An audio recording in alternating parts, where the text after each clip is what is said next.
el show internacional de Paula Maruri. We're always promoting culture, art, and entertainment in the Bay Area. Hoy estamos con un segmento de salud con el doctor Shahin Javaheri. La verdad que nos va a hablar de los beneficios de la cirugía plástica, pero lo que nunca la gente piensa de cuando la gente tiene cáncer, o sea, que tienen que ir por esas cirugías reconstructivas. Él tiene toda la experiencia, toda la educación para atenderlos en el idioma español. Así que ya saben, nos quedamos aquí. Muchísimas gracias, doctor. Thank you so much, and we're looking forward working with you. Thank you. Bye-bye. I'm a plastic surgeon. I'm what's called a double-boarded plastic surgeon in the sense that I have a board certification in ear, nose, and throat and head and neck surgery, as well as plastic and reconstructive surgery. I've been in the San Francisco Bay Area since 1997, been in private practice since 1997. Before that time, I spent 9 years in training after I finished medical school. Tell us about the benefits of the plastic surgery. Plastic surgery I have found to be the best field in medicine as well as the most challenging.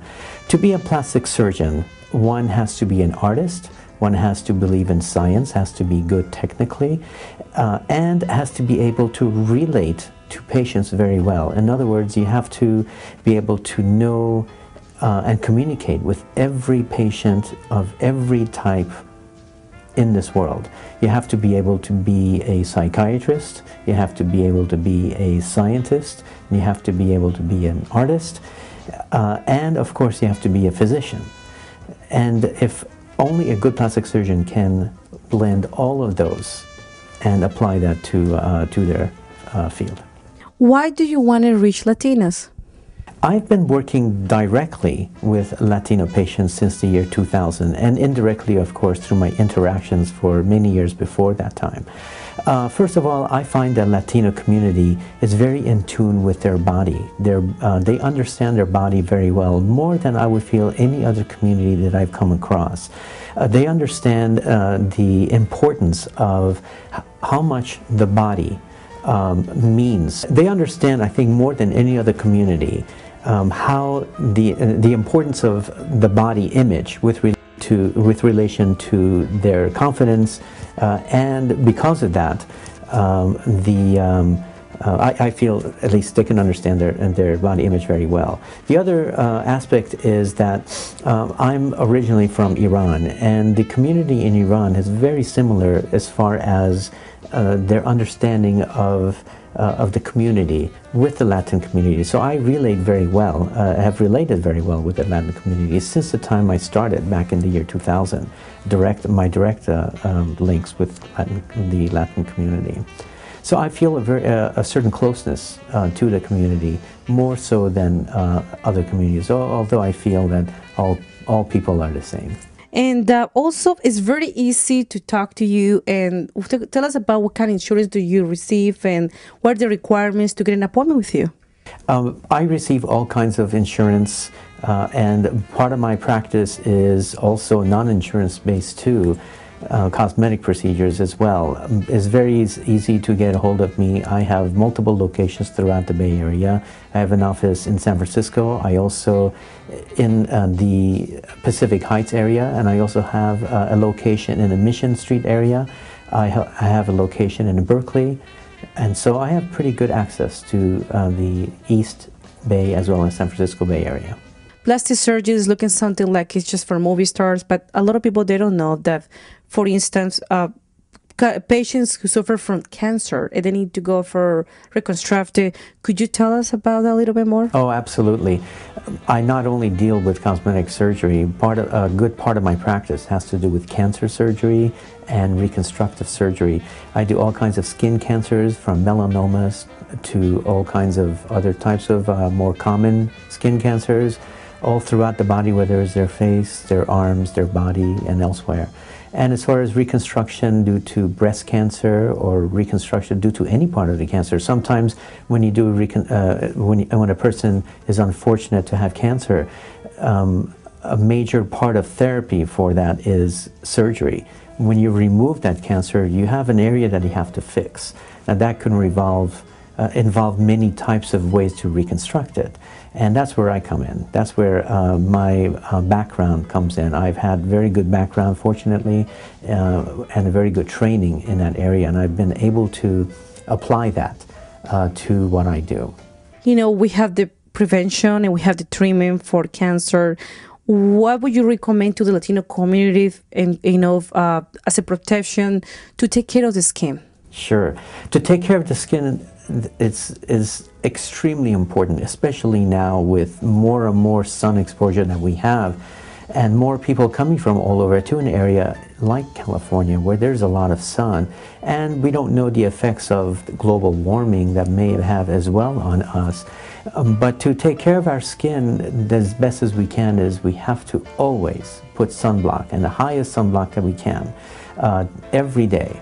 Whether it's sunny or whether it's cloudy, it doesn't really matter. That sun exposure will get us even on a cloudy day. In fact, personally myself, I've been sunburned a few times in my life, and almost every time has been in cloudy times, because I thought that I was not getting sun exposure, so I would lay down, and so I would get sunburned. The other thing that's very important to take care of your skin is to stop smoking and quit smoking. Smoking affects the skin because it robs the skin of its circulation, the oxygen that it needs to be healthy. So that's one thing that we can do. Another thing that's really important is very simple: eat well, exercise. Eating well gives us the proper nutrition to give the building blocks for our skin to continue making itself, renew itself every 7 to 10 days. Another aspect of diet and exercise, the exercise gives us better circulation. When we do regular exercises such as cardio exercises, running, swimming, bicycling, walking, these exercises, if we do it regularly, meaning 4 to 5 times a week at least, gets the circulation going in our system. That circulation helps supply the tissue, including the skin, of the oxygen and all the nutrients it needs. So in order to have good skin, you have to take care of it by avoiding the sun if you can. If not, wear sunblock. Definitely don't smoke, and if you are smoking, quit smoking. Eating well with good food and nutrition, and of course, just be a good person.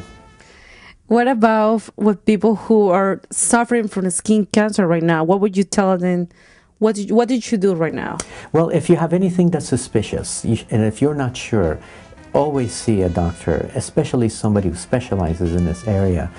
Just always remember, it's better to have a scar than cancer. And so the scar, we can find ways to hide it or remove it or improve it as best as possible. But if you have a cancer, sometimes these cancers can be very deadly, and we won't find out until it's too late. So don't ever wait. If you find something that you're not sure about, go and get it. I've seen a lot of instances where husbands will let go of moles for a long time, and if it was their wives that forced them to come to see a doctor. And sometimes they come in early enough, and we find them early and treat it, and they're cured. And so that's very important. For skin cancers, come early, because the earlier you come, the more likely that you'll have 100% cure. I see it all the time. I've seen cases in which patients have come in for one reason or another, and they've been down. You look at them, they just don't look like they have confidence, and they've had maybe a rhinoplasty, a nose job to improve their nose, breast augmentation, just changing in their contour, and they come back later. When they come and follow up, you see they're a completely different person. It shows you the impact of how the impact that image has to our self-confidence. That's one of the reasons why I feel that the Latin community really is in tune with their body more than any other community that I have seen. My father was a plastic surgeon. He's retired. He's told me the same exact thing when he was practicing, and that always stuck in my mind when he practiced in Southern California. And so I see it for myself. So the image and self-confidence are really going hand in hand. Just think about it for yourself. If you go to a doctor who may have the best who may be the best known doctor. But if you see him coming in with jeans and a torn t-shirt, you're not going to look at him the same way if he come in with a shirt and tie and well dressed. So image is that important, even as simple as something like how we're dressed. It isn't necessarily that you have to have plastic surgery. It has to do with how you're dressed, and also how you interact with people. That also is important too. When you look at somebody who's well dressed, well groomed, interacts well, speaks well, you treat them differently, even if you're not trying to, than somebody who's not. And they may be a good person. It has nothing to say whether they're good and bad. It has all to do with how image is such a powerful part of what makes us human. Hello, I'm Shahin Javaheri. I'm a plastic surgeon, and I'm here for you. My phone numbers in San Francisco is 415-923-3800, 415-923-3800, or 415-285-0444. That's 415-285-0444. Gracias.